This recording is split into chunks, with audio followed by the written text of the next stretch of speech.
आणि यानंतर एक सविस्तर बातमी। राज्यामधल्या धार्मिक स्थळी भाविक मोठ्या आस्थेनं श्रद्धेनं दर्शनासाठी येत असतात। मात्र अनेक वेळेला प्रसाद, हार, फुलं हे खरेदी करत असताना या सगळ्या भाविकांची मोठी आर्थिक लूट सुद्धा होण्याचे प्रकार घडलेले समोर येतात।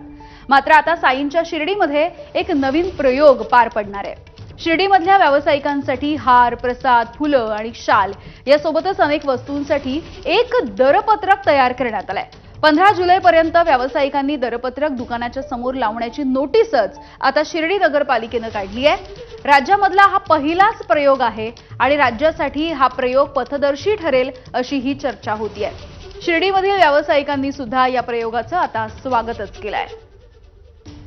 प्रशासनानं वारंवार शिर्डी साई भक्तांची होणारी लूट थांबण्यासाठी उचललेलं पाऊल हे सकारात्मक दृष्ट्या चांगलंच आहे। याच्याकडे वाकड्या नजरेने बघण्याचं काही कारण नाही। लो क्वालिटीचा माल आपण स्वतः खात नाही आणि तो दुसऱ्याला खाऊ घालायचं हे योग्य नाही।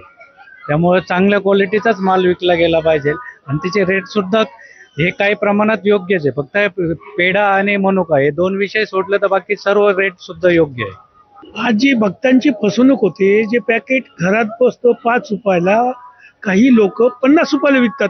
त्याच्यात भक्त फसवलं होतो। 500 रुपयाला ताट, 1000 रुपयाला ताट, या सर्व शिर्डीचं जे बदनाम होतं, बदनाम होऊ नये यासाठी जे नगर प्रशासनानं पाऊल उचललंय ते अतिशय योग्य आहे। बॉलिवूडचा अभिनेता सुनील शेट्टी याने शिर्डीमध्ये साईबाबांचं दर्शन घेतलं आणि यावेळेला त्याला हिंदी भाषेच्या